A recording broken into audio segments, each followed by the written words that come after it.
नमस्कार. मी डॉक्टर दत्तात्रय शिंदे. आज अत्यंत महत्त्वाच्या विषयावरती मी बोलणार आहे. आजकाल बऱ्याच जणांशी बोलताना एक गोष्ट जाणवते, की जवळचे नातेसंबंध असतील, मित्र असतील किंवा ऑफिसमध्ये असतील, छोट्या-छोट्या गोष्टींमुळे गैरसमज होतात आणि नात्यांमध्ये दुरावा येतो. परंतु यावर आपण कधी मनन करत नाही किंवा चिंतन करत नाही.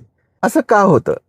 त्यावर आज मनातून काही भावना आल्या म्हणून मी आज व्यक्त होत आहे. मी आत्ताच प्रवास करून आलो. प्रवास करताना रोडवरती गाडी चालवत असतो, तेव्हा समोरच्या गाडीवाल्याला समजा उजव्या बाजूला जायचे असेल तर तो उजव्या बाजूचा इंडिकेटर देतो. डाव्या बाजूला जायचे असेल तर डाव्या बाजूचा इंडिकेटर देतो. म्हणजे एक क्लिअर संकेत मागच्या गाड्यांना मिळतो की या गाडीला या बाजूला जायचे आहे. त्यानुसार मागच्या गाड्या एकतर थांबतात किंवा त्या गाडीला वाट करून देतात. जर त्याला डाव्या बाजूला जायचे आहे, उजव्या बाजूचा इंडिकेटर दिला आणि डाव्या बाजूला गेला तर निश्चितपणे अपघात झाल्याशिवाय राहणार नाही. अगदी तसंच आपल्या नात्यांमध्ये सुद्धा असतं. आपल्या भावना पुढच्यापर्यंत स्पष्टपणे गेल्या नाहीत किंवा पुढच्याला जर क्लिअर संकेत गेला नाही तर निश्चितपणे वाद होतात आणि दुरावा निर्माण होतो. त्यावर काही टिप्स आज मी देण्याचा प्रयत्न करणार आहे. पहिली महत्त्वाची गोष्ट म्हणजे मनात ठेवू नका, शांतपणे व्यक्त व्हा. तू असं केलंस म्हणून असं म्हणण्यापेक्षा मला असं वाटलं असं म्हणा, म्हणजे पुढच्याला क्लिअर संकेत मिळेल. दुसरी महत्त्वाची गोष्ट, रागाच्या भरात कुणाशी बोलू नका. जेव्हा तुम्ही शांत असता तेव्हा संवाद करा. तिसरी महत्त्वाची गोष्ट, समोरच्याच्या भावना समजून घ्या.